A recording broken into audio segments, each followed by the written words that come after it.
بھائیوں، آج کے اس خطبہ جمعہ میں انسان کو گمراہ کرنے کے لیے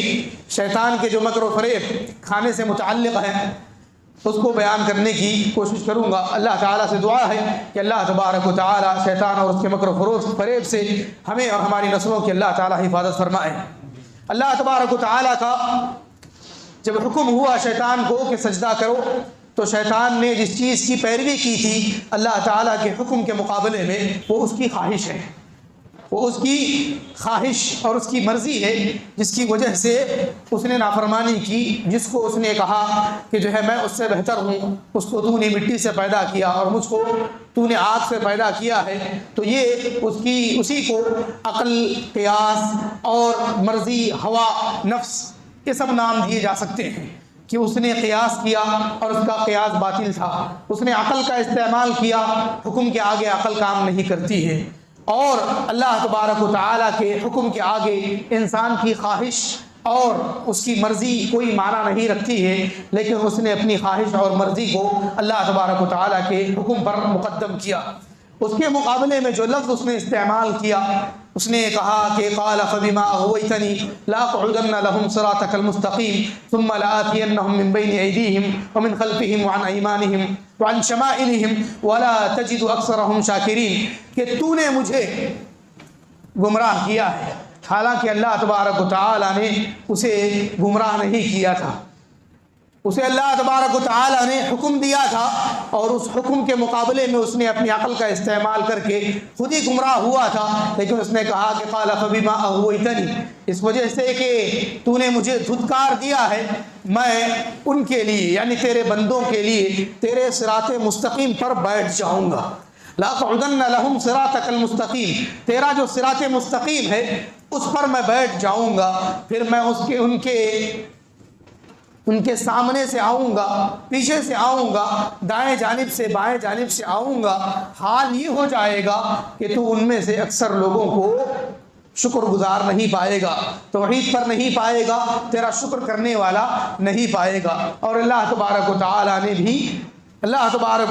بھی اس کا جواب دیا کہ لَأَمْلَأَنَّ جَهَنَّمَ مِنْكَ وَمِمَّن تَبِعَكَ مِنْهُمْ أَجْمَعِينَ، کہ میں تجھ سے اور جو بھی تیری پیروی کریں گے ان سب سے جہنم کو بھر دوں گا۔ لیکن اللہ تبارک و تعالی نے ایک استثناء کیا،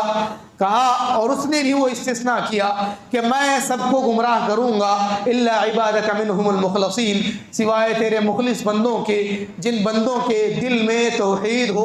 اخلاص ہو،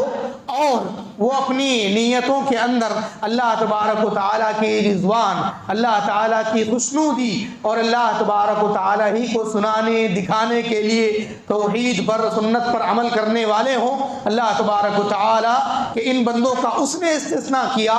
اور اللہ تبارک و تعالیٰ نے بھی استثناء کیا، کہا کہ جو ہے تیرا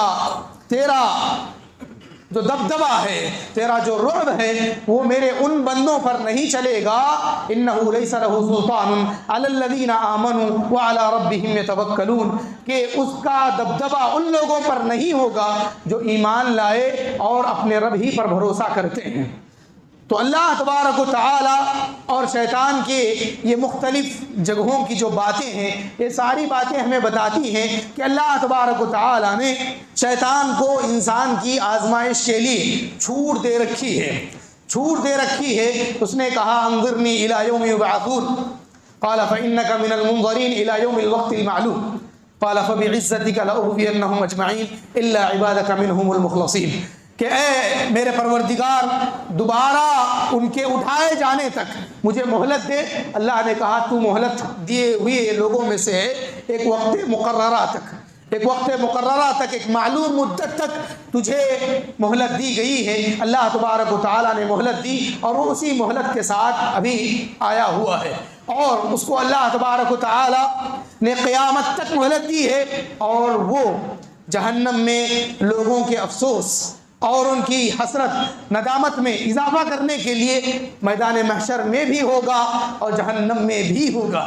میدان محشر میں ندامت میں اضافہ کرے گا. اضافہ کرتے ہوئے اس کی جو بات ہے وہ بات ہر ایک کو ابھی سے سمجھ لینی چاہیے کہ شیطان کہے گا وقال الشیطان لما قضی الامر ان اللہ وعدکم وعد الحق ووعدتکم فاخلفتکم وما كان لي عليكم من سلطان الا ان دعوتکم فاستجبتم لي فلا تلوموني ولوموا انفسکم ما انا بمصرخکم وما انتم بمصرخی انی کفرت بما اشرکتمونی من قبل وان الظالمین لهم عذاب علیم. کہ شیطان جب فیصلہ کیا جا چکا ہوگا تو کہے گا کہ بے شک اللہ نے تم سے سچا وعدہ کیا, میں نے بھی وعدہ کیا, اس وعدے کی میں نے خود خلاف ورزی کی, لیکن میری تمہارے اوپر کوئی زبردستی نہیں تھی, میری تمہارے اوپر کوئی زبردستی نہیں تھی, میں نے تم کو بلایا اور تم نے میری دعوت کو قبول کر لیا.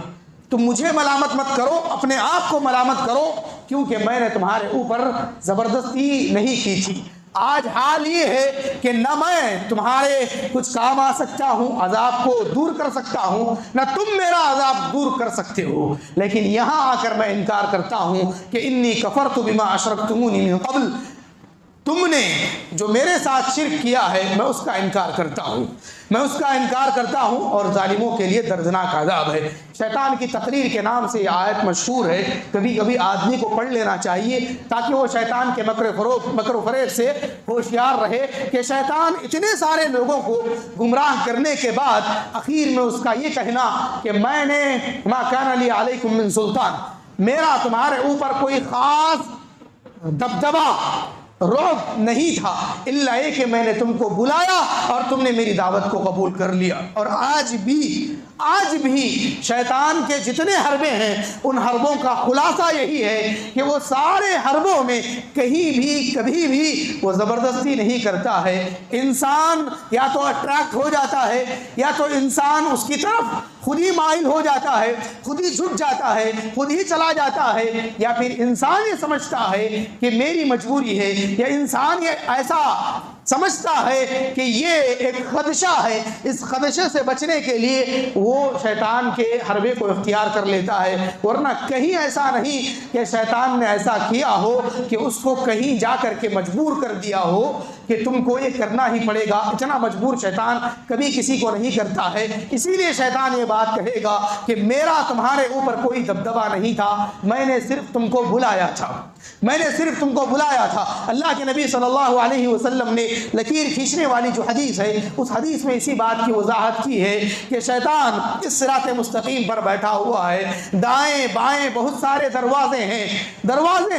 دروازوں پر پردے پڑے ہوئے ہیں. یہ انسان کی اپنی مرضی ہے کہ وہ ان دروازوں میں داخل ہوتا ہے یا جھانکتا ہے, تو شیطان اس کو اچک لیتا ہے, اس کو اپنا شکار بنا لیتا ہے. اللہ تبارک و تعالی نے قرآن مجید میں 4 جگہوں پر شیطان کی چالوں کی اتباع کرنے سے, شیطان کے چالوں اس کے نقش قدم کی پیروی کرنے سے اللہ تبارک و تعالی نے روکا ہے. 4 مختلف جگہیں ہیں اور چاروں جگہوں پر یہ جملہ موجود ہے کہ لا تتبعوا خطوات الشیطان, کہ شیطان کے نقش قدم کی خطوات جو کہا جاتا ہے, سٹیپس کو کہا جاتا ہے, سٹیپس کو جو 2 قدموں کے درمیان کی جو جگہ ہے اس کو خطوہ کہا جاتا ہے عربی میں, جس کو کہ انگلش میں سٹیپ کہتے ہیں. اور اس کو آثار کے معنی میں بھی لیا جاتا ہے, یعنی نشانوں کے معنی میں بھی لیا جاتا ہے. اللہ تبارک و تعالیٰ نے کہا کہ لا تتبعوا خطوات الشیطان, شیطان کے نقش قدم کی, اس کے آثار کی پیروی نہ کرو, اس کے چالوں کی پیروی نہ کرو. اللہ تبارک و تعالیٰ نے ڈائریکٹ شیطان کی پیروی نہ کرو ایسا نہیں کہا ہے قرآن مجید میں. کیوں نہیں کہا ہے؟ اس وجہ سے کہ شیطان کی پیروی کوئی کرتا ہی نہیں ہے ڈائریکٹلی. شیطان کی پیروی کوئی ڈائریکٹلی کرتا ہی نہیں ہے. اس کی مثال یہ ہے کہ کبھی کسی کے سامنے شیطان آیا ہے آج تک اور آ کر کے کہا ہو کہ میں شیطان ہوں اور تم میری فلاں بات مان لو, تو سیدھی سی بات ہے کہ انسان پہلی فرصت میں انکار کر دے گا کہ تم تو شیطان ہو اور میں تمہاری بات نہیں ماننے والا. اسی لیے اللہ تبارک و تعالیٰ نے یہ کہا ہے کہ شیطان کے نقش قدم کی پیروی نہ کرو, ورنہ تو شیطان کی پیروی کوئی نہیں کرتا ہے. لوگ سوچ رہے ہیں کہ ہم شیطان کی عبادت کرنے والے, جو شرک کرنے والے ہیں, جو کفر کرنے والے ہیں وہ بھی اپنی جگہ پر مطمئن ہیں کہ ہم شیطان کی عبادت نہیں کر رہے ہیں. اللہ تبارک و تعالیٰ کہتے ہیں کہ وہ شیطان کی عبادت کر رہے ہیں. جو مسلمان ہیں خواہشات کی پیروی میں اگر ہیں, حرام کی پیروی میں اگر ہیں, وہ بھی اپنی جگہ پر مطمئن ہیں کہ ہم شیطان کی ڈائریکٹلی پیروی نہیں کر رہے ہیں. اور یہی وہ حربہ ہے کہ شیطان نے کبھی کسی انسان کو مسلمان تو دور کی بات ہے, کسی انسان کو شیطان نے کبھی آ کر کے نہیں کہا ہے کہ میں شیطان ہوں, میری فلاں بات مان لو, بلکہ اس نے اپنا کوئی ایک نقش بنایا ہے, اپنی ایک کوئی چال اس نے چلی ہے, اور اس چال کے جال میں انسان شکار ہوا ہے. کبھی انسان کو شیطان نے نہیں کہا ہے کہ میں حضرت شیطان ہوں, تم حضرت انسان ہو, میری اس بات کو مان لو. تو حضرت انسان یہی کہے گا کہ تم شیطان ہو تو میں تمہاری بات کیوں مانوں. اسی لیے اللہ تبارک و تعالیٰ نے کبھی بھی شیطان کی پیروی کا نہیں کہا, بلکہ کہا کہ لا تتبعوا خطوات الشیطان, کہ شیطان کے نقش قدم کی, شیطان کی چالوں کی, اس کے راستوں کی پیروی نہ کرو, اس لیے کہ وہ راستے بناتا ہے. چلنا یا نہ چلنا تو انسان کے اختیار میں ہوتا ہے. دو جگہیں ایسی ہیں جہاں اللہ تعالیٰ نے کھانوں کے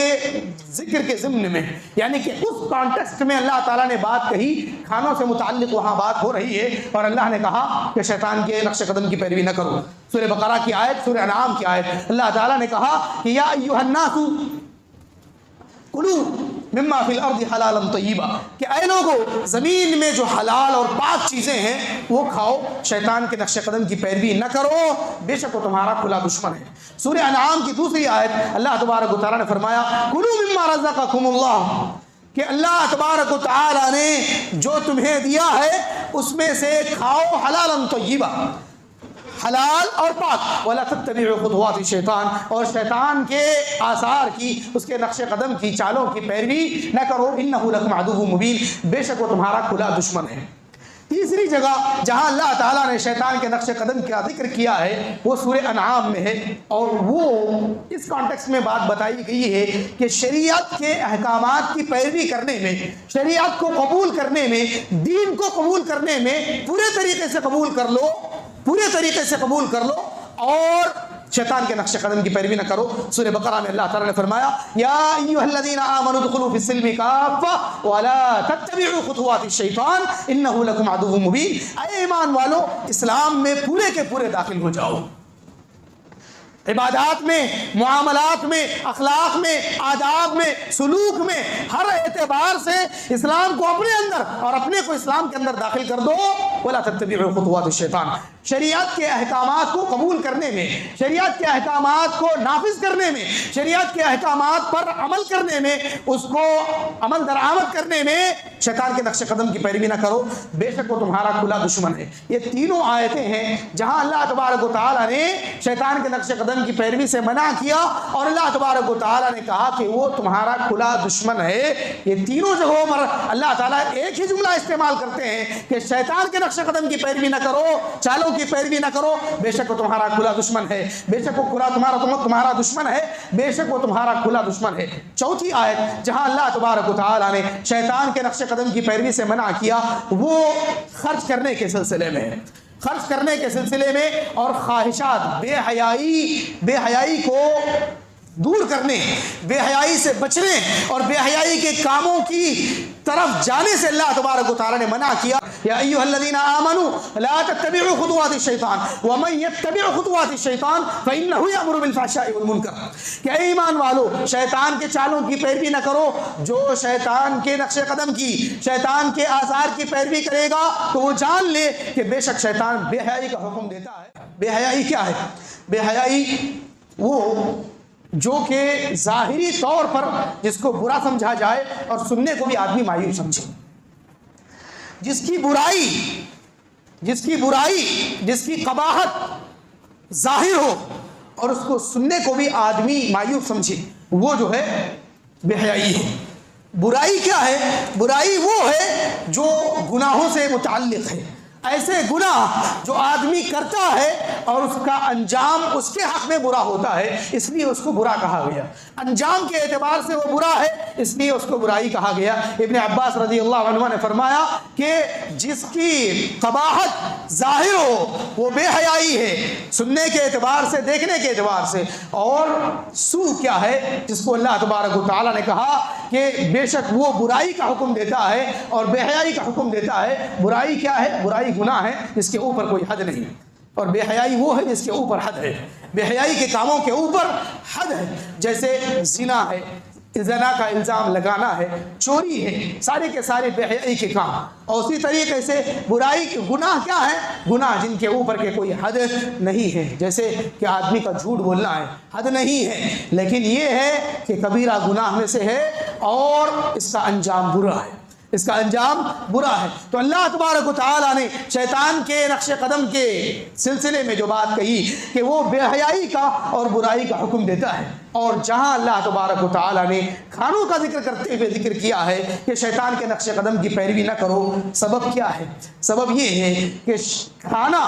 یہ وہ چیز ہے جس کی انسان کو سب سے زیادہ ضرورت ہوتی ہے، اور اپنی زندگی میں جو چیز وہ سب سے زیادہ بیچتا اور خریدتا ہے وہ کھانا ہی ہے۔ ہوا اور پانی کے بعد جس چیز کا سب سے زیادہ انسان محتاج ہوتا ہے وہ کھانے کا محتاج ہوتا ہے۔ اسی لیے اللہ تبارک و تعالیٰ نے کھانوں کے معاملات میں، کھانے کے معاملے میں شیطان کے نقش قدم کی پیروی کرنے سے منع کیا، کیونکہ اس کی حاجت بہت زیادہ ہے اور انسان کی طبیعت اس کی طرف زیادہ مائل بھی ہے۔ وہ اس طریقے سے کہ ایک آدمی نکاح اگر نہ ہو صبر کر سکتا ہے، نکاح اگر نہ ہو تو وہ اپنی خواہشات پر صبر کر سکتا ہے، لیکن اگر وہ آدمی کھانا اور پانی نہ ہو تو صبر نہیں کر سکتا، روزانہ کی اس کی ضرورت ہے۔ بالکل اسی طریقے سے، دوسرے انداز میں اس طریقے سے کہ بھرے ہوئے پیٹ کی جو خواہشات ہیں، بھرے ہوئے پیٹ کی جو خواہشات ہیں وہ زیادہ ہیں بنسبت شرمگاہ کی خواہشات کے مقابلے میں، کہ اگر ایک آدمی نکاح نہ ہو تو شاید کہ وہ صبر کر لے، لیکن بھرا پیٹ ہو اور اس کے دل میں خواہش نہ جاگے، یہ ناممکن سی بات ہے۔ کہ ایک آدمی بھرا پیٹ ہوتا ہے تو اس کے دل میں دونوں قسم کی، ایک نفسانی خواہش بھی اور دوسرا ظلم، طغیان، حد سے تجاوز کرنا، دوسرے کے اوپر ظلم کرنا، مارنا اور قبضے، یہ ساری چیزیں اس وقت سوچتا ہے جب وہ بھرے پیٹ کا ہو۔ اسی لیے اللہ تبارک و تعالیٰ نے کھانے کے معاملے میں حلال چیزیں اختیار کرنے، پاک چیزیں اختیار کرنے کا حکم دیا اور شیطان کے نقش قدم کی پیروی سے منع کیا، کیونکہ آدمی کی ضرورت جتنی اس کی زیادہ ضرورت ہے اتنا ہی بھٹکنا بھی زیادہ ہے۔ تیسرا یہ کہ شیطان کھانوں کے معاملات میں انسان کو جو گمراہ کرتا ہے وہ زیادہ ہے بنسبت دوسری چیزوں کے۔ وہ اس طریقے سے کہ کھانے کی چیزوں کو جس میں کہ سب سے زیادہ بزنس آج کے زمانے میں کھانے کی چیزوں کا ہو رہا ہے، وہ اس کو مزین کرتا ہے، خوبصورت بناتا ہے، اچھا بنا کر کے پیش کرتا ہے، یہاں تک کہ انسان اس کی طرف مائل ہو جاتا ہے اور اس کو خرید لیتا ہے۔ اب اس میں اس کے حیلے بہانے کئی ہیں، ایک خوبصورت بنانے کا ہے، دوسرا یہ کہ اس کو یعنی حلال بنا کر کے پیش کرنا ہے، اس راستے میں پیش کرنا ہے کہ وہ حلال ہی ہوگا، جیسا کہ زیرو انٹرسٹ کے نام پہ، ای ایم آئی کے نام پر یا پھر کسی اور چیز کے نام پر۔ تیسری چیز جس کے ذریعے سے وہ کھانوں کے معاملات میں گمراہ کر رہا ہے یا پھر خواہشات کے معاملے میں گمراہ کر رہا ہے وہ یہ کہ وہ دھراتا ہے، کس سے؟ غریبی سے۔ اللہ تبارک و تعالیٰ نے فرمایا الشیطان یعدکم الفقر ویأمرکم بالفحشاء، کہ شیطان تمہیں غریبی سے ڈراتا ہے اور بے حیائی کا حکم دیتا ہے۔ اور آج جو لوگ حرام میں مبتلا ہیں ان میں سے اکثر کی تعداد وہ ہے جو غریبی کے اندیشے سے، اپنے فقر و فاقے کے اندیشے سے وہ حرام میں مبتلا ہو گئے۔ چوتھی چیز کھانوں کے معاملات میں جس کی وجہ سے انسان گمراہ ہو رہا ہے وہ یہ کہ کھانا آدمی کو احتیاط کرنا چاہیے کھانے کے معاملات میں، اور کھانے پینے کے معاملات میں چاہیے کہ وہ شیطان کے نقش قدم کی پیروی نہ کرے۔ کیوں؟ اس لیے کہ کھانوں کا اثر شیطان کی طبیعت پر ہوتا ہے، اس کے اخلاق پر ہوتا ہے۔ اللہ کے نبی صلی اللہ علیہ وسلم فرمایا کہ الخیلاء والفخر فی اہل الابل فی اہل الخیل والابل کہ فخر اور غرور جو ہے یہ گھوڑے اور اونٹ والوں میں ہے. اور والسکینۃ فی اہل الغنم، مسند احمد کی روایت ہے، ابو سعید خدری رضی اللہ عنہ راوی ہیں. یہ حدیث دلیل ہے اس بات کی کہ آدمی کے کھانے جیسے ہوتے ہیں حلال و حرام کے سلسلے میں اور کھانے کی طبیعت کے سلسلے میں، ویسے ہی اس کی طبیعت اور اس کے اخلاق ہو جاتے ہیں. آپ نے فرمایا کہ فخر اور غرور گھوڑے اور اونٹ والوں کے اندر ہے، اور سکینت اطمینان جو ہے وہ بھیڑ اور بکری والوں کے اندر ہے. بھیڑ اور بکری جو لوگ چراتے ہیں ان کے دلوں میں سکینت اطمینان بنسبت ان لوگوں کے زیادہ ہوتا ہے جو گھوڑے اور اونٹ والے ہوتے ہیں، کیونکہ گھوڑا اور اونٹ دونوں بھی اپنی طبیعت کے اعتبار سے فخر اور غرور اور گھمنڈ والے ہیں اور زیادہ غصے والے ہیں. اسی لیے اونٹ کا گوشت کھانے پر وضو کا حکم دیا گیا کہ آدمی اونٹ کا گوشت کھائے تو اس کو وضو کرنا چاہیے، کیونکہ اونٹ کے گوشت کے اندر شیطانت ہوتی ہے. تو آدمی کو چاہیے کہ وہ شیطان کے نقش قدم کی پیروی سے بچے، کھانوں کے معاملات میں، خواہشات کے معاملات میں، بے حیائی اور برائی کے معاملات میں، اس میں جو بھی اس کی تدبیریں ہیں، جو بھی اس کی چالیں ہیں، وہ سوچے کہ یہ کس راستے سے آدمی کی کمائی میں داخل ہو رہا ہے. کیونکہ ہماری عبادتوں کی قبولیت میں، ہماری دعاؤں کی قبولیت میں اکل حلال کا بڑا حصہ ہے. اور پہناوے، کھانے پینے کے ساتھ پہناوے جس کے اندر حرام کا شائبہ ہو، حرام مل جائے تو دعائیں بھی رد کر دی جاتی ہیں. اس لیے آدمی کو چاہیے کہ وہ شیطان کے نقش قدم کی پیروی سے کھانوں کے معاملات میں، خواہشات کے معاملات میں، برائیوں کے معاملات میں بچے. اللہ تعالیٰ سے دعا ہے کہ اللہ تبارک و تعالیٰ سنی ہوئی باتوں پر عمل کی توفیق عطا فرمائے. اللہ تبارک و تعالیٰ ہمیں شیطان اور شیطان کے شر سے، ہمیں اور ہماری نسلوں کو بچائے.